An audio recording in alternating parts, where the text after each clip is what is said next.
রাজীব কুমার রাজ্যের প্রাক্তন ডিজিপি 46 দিন পর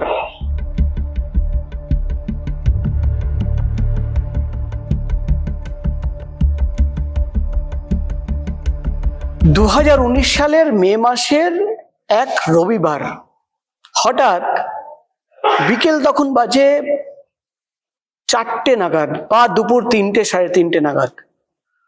রবিবার ছুটিতে ছিলাম, আমি এবিপি আনন্দতে কাজ করতাম এবং মূলত সিবিআই ইডি বিট করতাম। হঠাৎ খবর পাই যে রাজীব কুমার, কলকাতা পুলিশের আইপিএস অফিসার, তার বাড়িতে সিবিআই এর টিম যাচ্ছে। ছুটি ছিল, কিন্তু জার্নালিস্ট হিসেবে নিজেকে আটকাতে পারলাম না। নিজের গাড়ি ড্রাইভ করে পৌঁছে গেছিলাম সেক্টর পার্ক স্ট্রিটের কলকাতা পুলিশের সিপি রাজীব কুমারের বাড়ির সামনে। এবং সেদিন যেটা হলো সেটা ইতিহাস সবাই জানেন।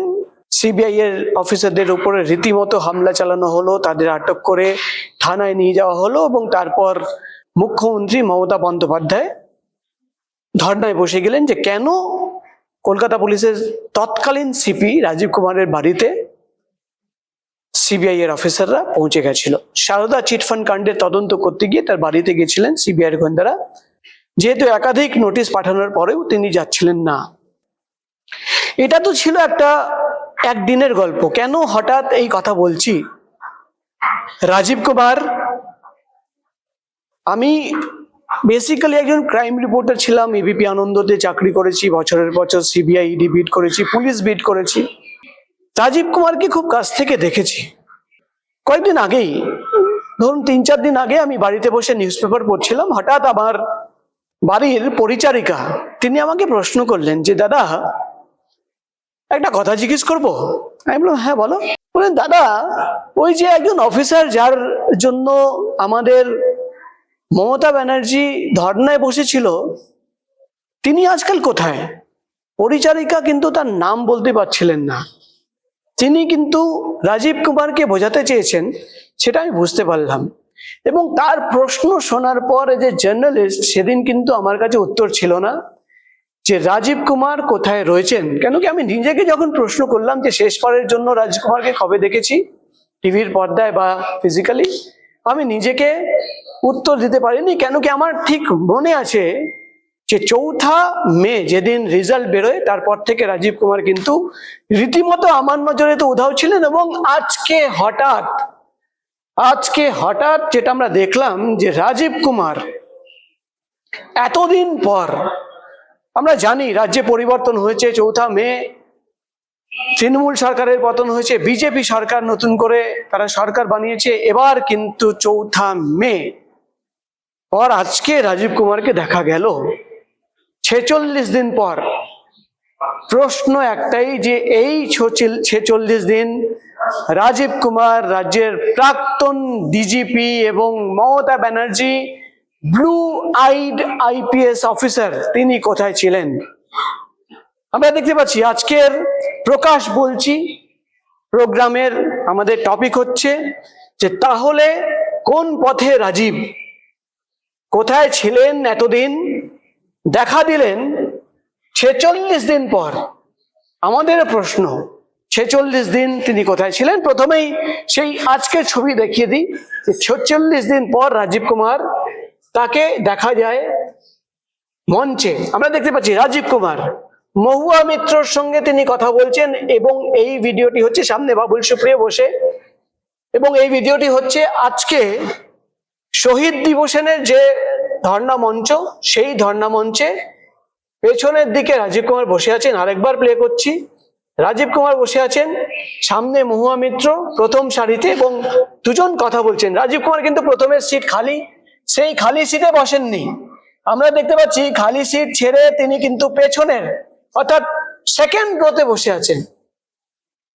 46 দিন রাজীব কুমার কোথায় ছিলেন, এটাই কিন্তু আজকে আমাদের টপিক।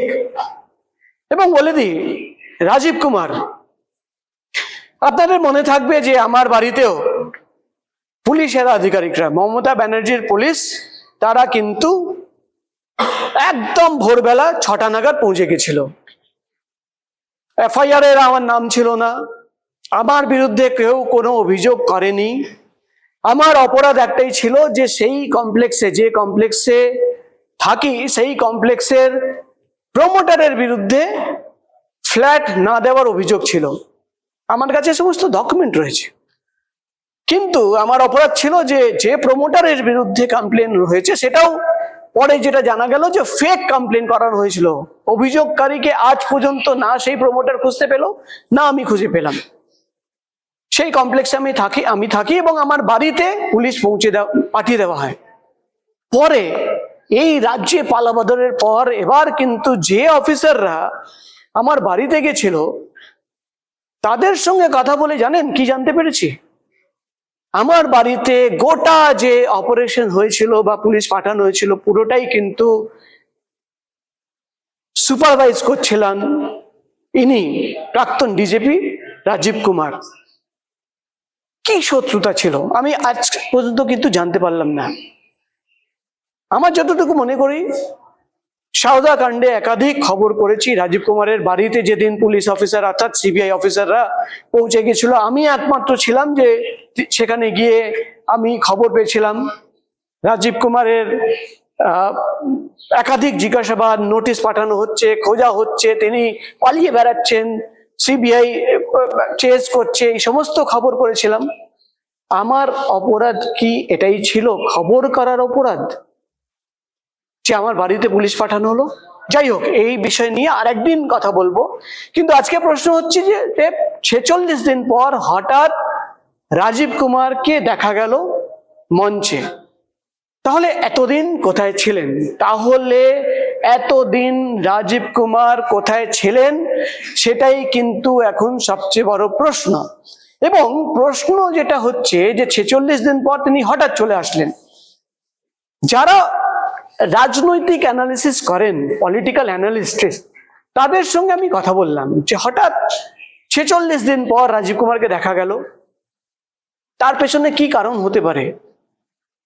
বেশিরভাগ পলিটিক্যাল অ্যানালিস্টদের এটাই বক্তব্য যে রাজ্যে পালাবদলের পর একের পর এক রাজ্যসভা এমপিরা যেভাবে তারা অন্য গোষ্ঠীতে গিয়ে যোগ দিচ্ছিল, হয়তো রাজীব কুমারও চেষ্টা করেছেন এবং সেখানে হয়তো সেটিং হয়নি, বা এখন আজ পর্যন্ত সেটিং হয়নি। ফিউচারে কি হবে সেটা জানি না।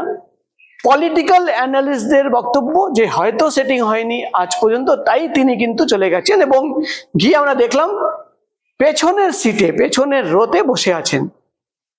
প্রশ্ন আর একটা, তাহলে কি আগামী দিনে যদি সেটিং হয়ে যায়, এই 46 দিন পর যে তিনি আসলেন, তিনি কি হঠাৎ আবার গায়েব হয়ে যাবেন?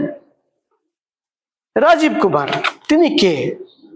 আমার মনে আছে একসময় একজন আইপিএস অফিসার, রাজ্যের একজন আইপিএস অফিসার, তিনি কিন্তু আমাকে বলেছিলেন, তিনি সিনিয়র মোস্ট আইপিএস অফিসার, যে রাজীব স্যারকে ফোন করার আগে আমরা কিন্তু ভাবি 4 বার। বুঝতে পারছেন?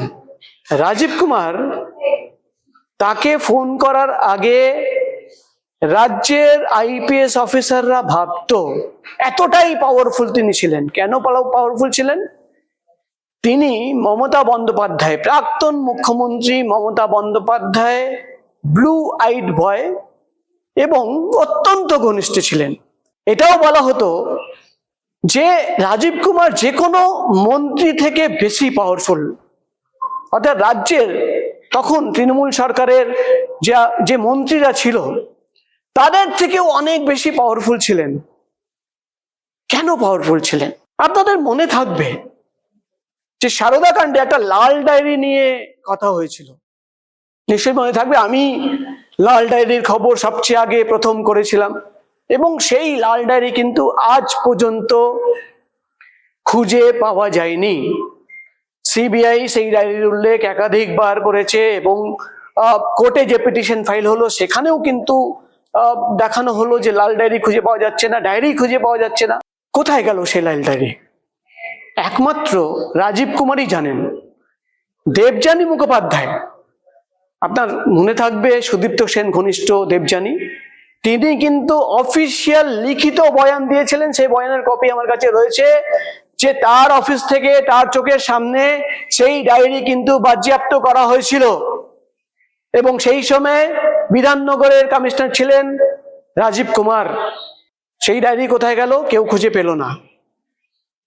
কিন্তু তারপর হঠাৎ দেখা যায় তিনি অত্যন্ত ঘনিষ্ঠ হয়ে গেলেন প্রাক্তন মুখ্যমন্ত্রী মমতা বন্দ্যোপাধ্যায়ের, এবং তিনি 2024 থেকে জুলাই 2024 থেকে 31শে জানুয়ারি 2026 পর্যন্ত তিনি কিন্তু ডিজিপিতে থাকলেন, রাজ্যের ডিজিপি। একদম শেষ দিন পর্যন্ত তিনি রিটায়ার হওয়ার পর্যন্ত ডিজিপি ছিলেন। এক্সটেনশন দেওয়া হলো, তার জন্য সমস্ত নিয়ম ভাঙা হলো। ডিজিপির যে অ্যাপয়েন্টমেন্ট হয়, এটা নিয়ে কেন্দ্র সরকারের সঙ্গে রাজ্য সরকার, তৎকালীন মমতা ব্যানার্জি সরকারের সঙ্গে একটা মতবিরোধ হলো, কিন্তু তিনি শেষ দিন পর্যন্ত ডিজিপি ছিলেন। তো যে প্রশ্ন করছিলাম যে কোথায় ছিলেন রাজীব কুমার, আজকে তাকে মঞ্চে দেখে আমি একাধিক ছবি দেখাবো। এটা হচ্ছে আজকে খবরের পোস্টার, এর পরেই কিন্তু আমরা দেখতে পাচ্ছি সেই ভিডিও। এবং রাজীব কুমার তিনি ডিজিপি থাকাকালীন, এবং তারপরে আমরা দেখতে পাচ্ছি এই ছবি। আপনাদের নিশ্চয়ই মনে থাকবে, এখানে আপনারা দেখতে পাচ্ছি রাজীব কুমার বসে রয়েছেন, সামনে মমতা বন্দ্যোপাধ্যায়, এদিকে আমরা দেখতে পাচ্ছি সুব্রত বক্সী, অরূপ বিশ্বাস, শান্তনু সিনহা বিশ্বাস, যাকে ইডি এখন গ্রেফতার করেছে, তিনি ইডির কাস্টাডি, জেল কাস্টাডিতে রয়েছেন, এবং মুখ্যমন্ত্রী মমতা বন্দ্যোপাধ্যায় ধর্নায় বসে রয়েছেন, এবং ধর্নায় তিনি এসপ্ল্যানেডে বসে রয়েছেন। কার জন্য? রাজীব কুমারের জন্য ধর্নায় বসে রয়েছেন। এবং রাজীব কুমার, তার বাড়িতে কেন সিবিআই এর অফিসাররা পৌঁছে গেল, তার জন্য তিনি ধর্নায় বসে রয়েছেন। একজন আইপিএস অফিসার যার বাড়িতে সিবিআই গেল, মুখ্যমন্ত্রী ধর্নায় বসে গেলেন। প্রশ্ন ওঠে না যে আপনারই তো প্রাক্তন যিনি শিক্ষামন্ত্রী ছিলেন পার্থ চট্টোপাধ্যায়, তার বাড়িতে গিয়ে তাকে গ্রেফতার করা হলো। সিবিআই সূত্রের খবর যে তাকে যখন গ্রেফতার করা হলো, পার্থ চট্টোপাধ্যায়কে সিবিআই এর গোয়েন্দারা জিজ্ঞেস করেছিলেন যে একজন আত্মীয়র নাম বলুন যাকে আমরা জানাবো অফিসিয়ালি যে আপনাকে গ্রেফতার করা হয়েছে। প্রাক্তন শিক্ষামন্ত্রী পার্থ চট্টোপাধ্যায় মমতা বন্দ্যোপাধ্যায়ের নাম দিয়েছিলেন যে তিনি আমার নিয়ারেস্ট রিলেটিভ। তাকে ফোন করা হয়, যেটা সূত্র মারফত আমরা জানি, তিনি কিন্তু ফোন তোলেননি। তো নিজের মন্ত্রীর ফোন তুলছেন না, এবং একজন আইপিএস অফিসারের জন্য ধর্নায় গিয়ে বসে যাচ্ছেন। এতটাই ঘনিষ্ঠ ছিলেন রাজীব কুমার। কিন্তু রাজীব কুমার কি করলেন? রাজ্যে যখন পালাবদল হলো, বিজেপি সরকারে আসলো পরিবর্তনের পর, রাজীব কুমার পুরো ভ্যানিশ হয়ে গেলেন। আমরা খবর নিয়েছিলাম যে রাজীব কুমার কোথায়, খবর পেলাম, মানে এটা সূত্র মারফত, কোনো কনফার্মেশন নেই, যে তিনি নিজের ছেলের কাছে বিদেশে চলে গেছেন। বিদেশে চলে গেলেন। এদিকে আমরা দেখলাম রাজ্যে কি হলো, একের পর এক নেতারা, মন্ত্রীরা, ঘনিষ্ঠরা, তারা কিন্তু তৃণমূল কংগ্রেস থেকে, ঋতব্রত তৃণমূল কংগ্রেস আর একটা গোষ্ঠী, সেই গ্রুপে যোগ দিলেন।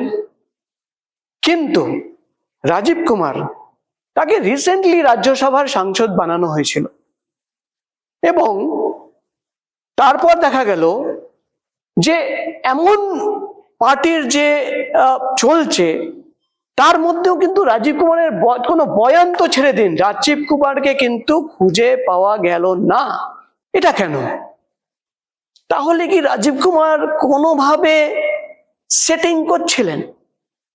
তাহলে কি রাজীব কুমারও চাইছিলেন যে তিনি আর একটা গোষ্ঠী, যেটা যেহেতু তিনি রাজ্যসভার সাংসদ, এবং আমরা জানি যে রাজ্যসভায় সাংসদদের একটা অঙ্ক চলছে, যে মানে বিজেপির দিকে যদি রাজ্যসভার বেশি করে সাংসদরা চলে যায়, তারা কমফোর্টেবল সিচুয়েশনে থাকবে।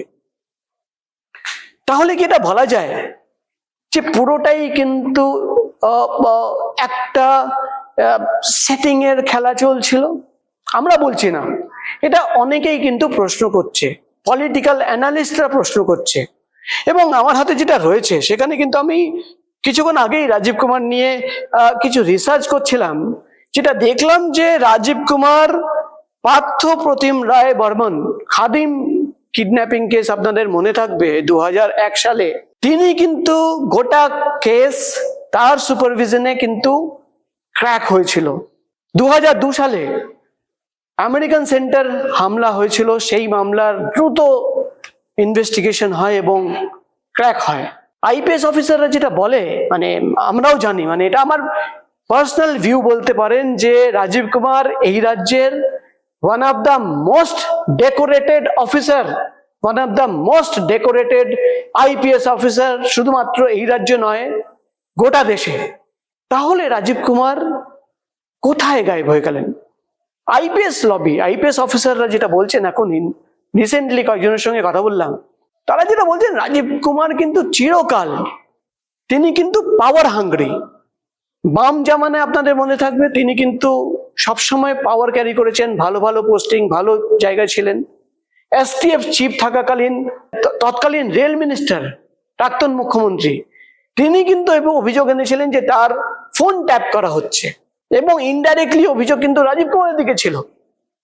এবং তিনি যখন সরকারে আসলেন, রাজীব কুমার কিন্তু ব্লু হোয়াইট বয় হয়ে গেলেন।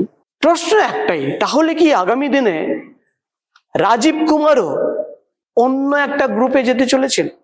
অন্তত আজকের ভিডিও দেখে তাই মনে হচ্ছে, বা অনেকের মনের মধ্যে এই প্রশ্ন উঠছে যে হঠাৎ তিনি গায়েব ছিলেন, আজকে চলে আসলেন এবং গিয়ে সেকেন্ড রোতে বসে গেলেন শুধু প্রেজেন্স দেখানোর জন্য। আগামী দিনে আমরা কি রাজীব কুমারকে অন্য কোনো গ্রুপে দেখতে চলেছি? তাই জন্য আজকে আমাদের প্রোগ্রামের নাম কোন পথে রাজীব কুমার? কোথায় ছিলেন এতদিন? প্রশ্ন থেকেই যাচ্ছে। আমি আগামীকাল সকালবেলায় আমার পরিচারিকার সঙ্গে দেখা হবে, এবং 4-5 দিন আগে সে যে প্রশ্ন করেছিল যে সেই অফিসার কোথায়, আমি কালকে কিন্তু তাকে উত্তর দেব যে সেই অফিসারকে খুঁজে পাওয়া গেছে, তিনি মঞ্চে দেখা গেছে তাকে, এবং তিনি সেকেন্ড রোতে গিয়ে বসেছিলেন। পলিটিক্যাল অ্যানালিস্টরা বলছেন যে আগামী দিনে রাজীব কুমার কি করবেন সেটা তিনিই জানেন, কিন্তু একটা প্রশ্ন এখনো থেকে যাচ্ছে যে রাজীব কুমার গত 46 দিন কোথায় ছিলেন? আমরা তো প্রশ্ন করছি, পলিটিক্যাল অ্যানালিস্টরাও প্রশ্ন করছে, আপনারাও প্রশ্ন করুন। আপনারাও প্রশ্ন করুন যে যার জন্য প্রাক্তন মুখ্যমন্ত্রী মমতা বন্দ্যোপাধ্যায় তিনি ধর্ণা দিলেন, তিনি সমস্ত নিয়ম ভেঙে তিনি তখন কেন্দ্র সরকারের সঙ্গে রীতিমতো একটা কনফ্লিক্টে গেলেন, সেই অফিসার খারাপ সময়ের, অর্থাৎ যখন মমতা বন্দ্যোপাধ্যায়ের সময় খারাপ, তখন হঠাৎ কোথায় গায়েব হয়ে গেলেন? হঠাৎ তিনি কোথায় ভ্যানিশ হয়ে গেলেন? এবং আজকে তিনি হঠাৎ আবার তার প্রেজেন্স দেখা গেল। আগামী দিনে রাজীব কুমার কি করবেন সেদিকে আমাদের নজর থাকবে। আপনারাও নজর রাখুন, এবং আগামী দিনে ফের এই নিয়ে যদি কোনো আপডেট থাকে আমরা নিশ্চয়ই আসব। আপনারা দেখছিলেন প্রকাশ বলছি প্রোগ্রাম, আপনাদের সঙ্গে ছিলাম আমি প্রকাশ সিনহা। নমস্কার।